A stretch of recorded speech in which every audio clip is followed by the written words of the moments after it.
Hello everyone, this is Kajal Gupta and welcome back to my YouTube channel education की। आज के इस वीडियो में हम लोग पढ़ने जा रहे हैं ह्यूमन जीनोम प्रोजेक्ट और साथ ही इस वीडियो के एंड में आपको इस टॉपिक से रिलेटेड PYQ भी देखने को मिलेगा।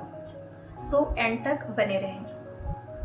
तो सबसे पहले हम समझते हैं what is genome. The entire DNA that present in haploid set of chromosome is known as genome. Human genome project यानी HGP ये एक इंटरनेशनल रिसर्च प्रोग्राम था जिसका मेन एम पूरे ह्यूमन DNA का सीक्वेंस डिटरमाइन करना और सभी जीन को आइडेंटिफाई करना था। Goals of HGP।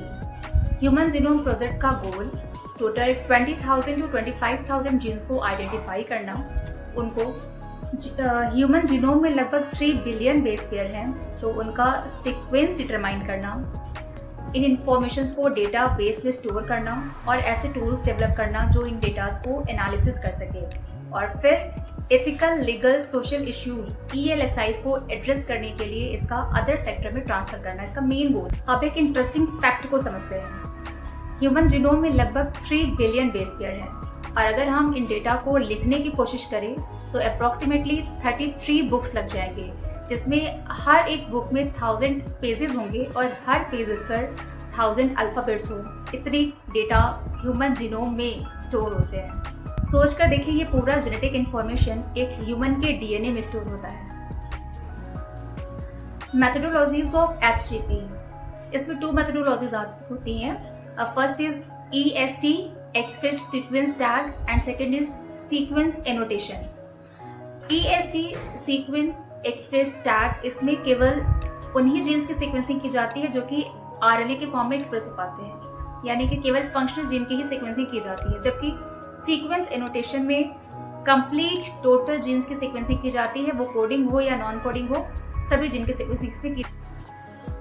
अब इसकी प्रोसीजर को समझते हैं। सबसे पहले एक सेल से सभी DNA को आइसोलेट करते हैं, देन इसको हम रेस्ट्रिक्शन एंडोन्यूक्लियस एंजाइम की हेल्प से फ्रेगमेंट्स में ब्रेक करते हैं। देन इन फ्रेगमेंट्स को सुटेबल होस्ट में सुटेबल वेक्टर की हेल्प से क्लोनिंग करते हैं। क्लोनिंग के लिए अगर हम बैक्टीरिया का यूज करते हैं, so it is called BAC bacterial artificial chromosome, और अगर हम यहाँ ईस्ट का यूज करते हैं, so it is called yeast artificial chromosome YAC। Then automated DNA sequencer का यूज करके हम इन फ्रेगमेंट्स को सीक्वेंस करते हैं, इन फ्रेगमेंट्स की सीक्वेंसिंग करते हैं। और ये जो मेथड है ऑटोमेटेड DNA सीक्वेंसर, ये जो मेथड है डेवलप किया था Frederick Sanger. Then automated DNA sequencer का यूज करके इन फ्रेगमेंट्स की सीक्वेंसिंग कर ली जाती है। सैलिएंट फीचर्स ऑफ HGP, इसमें हम एग्जैक्ट डेटा की बात करेंगे। ह्यूमन जीनोम में total 3.1647 billion base pairs present होते हैं and average gene consist of 3000 bases. जो लार्जेस्ट जीन है वो डिस्ट्रोफिन प्रोटीन को कोड करता है और and it consist of 2.4 million bases and total number of gene है 30,000 जीन, जिसमें 99.9% जीन सभी में सेम होते हैं, डिफरेंस केवल 0.1% का ही होता है।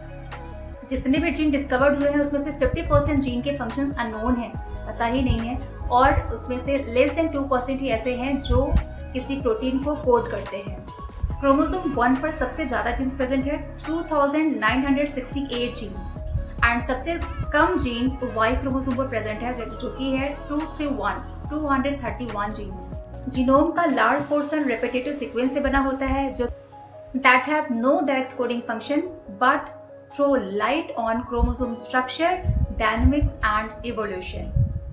आई होप कि आपको ये पूरा टॉपिक अच्छे से समझ आ गया होगा ह्यूमन जीनोम प्रोजेक्ट। ये डेटा आपको कितना लर्न हो पाया है ये जानने के लिए हम लोग अब देखते हैं question answer series. So the first question is human genome project launch कब हुआ था? Answer is 1990। So the next question, HGP का मेन एम क्या था? आंसर, ह्यूमन DNA का कंप्लीट सीक्वेंसिंग और सभी जीन को आइडेंटिफाई करना इसका मेन एम था। ह्यूमन जीनोम का एस्टिमेटेड जीन टोटल कितने होते हैं? 20,000 to 25,000। Last question, human genome project में ELSI का क्या पर्पस है? ELSI इसलिए बनाया गया कि किसी के जेनेटिक इंफॉर्मेशन का मिसयूज ना हो और प्राइवेसी को मेंटेन रखा जाए। आपको वीडियो कैसा लगा हमें कमेंट सेक्शन में ज़रूर बताएं। वीडियो अच्छा लगा हो तो लाइक करें, चैनल को सब्सक्राइब करें। Thank you for watching.